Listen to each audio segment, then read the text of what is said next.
একটি ছোট্ট প্রযুক্তিপূর্ণ শহরে বাস করে দুই সেরা বন্ধু।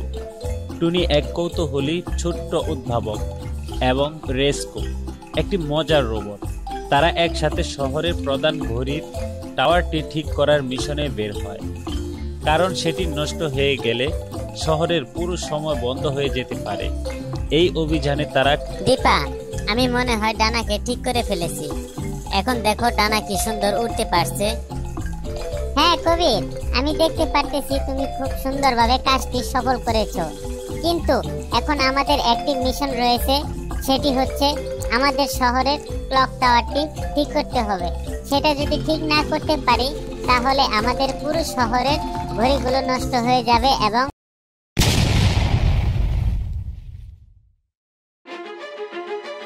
কবির, ডানা ও তার বন্ধুরা টাওয়ারের সামনে আসে। শহরের লোকজন চিন্তিত হয়ে মুখে জড়ো হয়ে গেছে।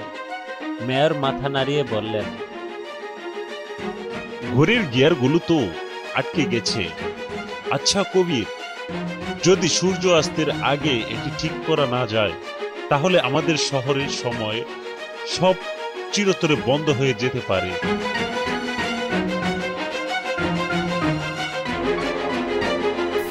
কবির ও ডানা চিন্তা ভাবনা করলো যে তারা টাওয়ারটি ঠিক করবে, কারণ কবির ছিল অনেক বুদ্ধিমান।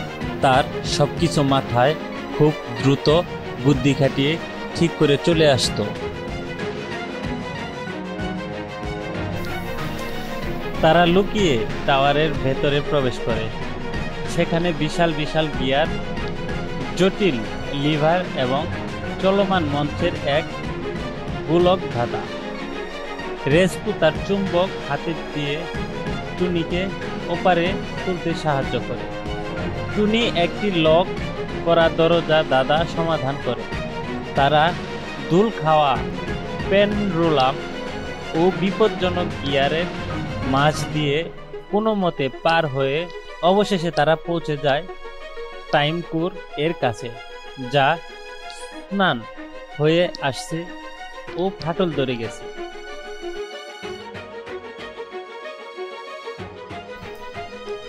কবির যখন গিয়ারগুলোতে হাত লাগায় সেই সময় কবির ঠিক করার চেষ্টা করে। এই মুহূর্তে ক্লক টাওয়ারটা কেঁপে ওঠে। তারা দৌড়ে বাহিরে চলে আসলো। এসে দেখে মেয়র সাহেব অনেক চিন্তিত হয়ে আছে। মেয়র মনে মনে ভাবতেছে, এই বুঝি আমরা শেষ হয়ে গেলাম। এই ক্লক টাওয়ারের শহরটি আর মনে হয় থাকবে না। তারপর হঠাৎই আরেকটা জোরে ঘন্টা বেজে উঠল এবং ঘড়িটা সচলভাবে চলতে থাকলো। সেটা দেখে মেয়র সাহেব বলল, আরে কবির, তোমরা যদি না থাকতা তাহলে মনে হয় আমরা এই মুহূর্তে ধ্বংস হয়ে যাইতাম।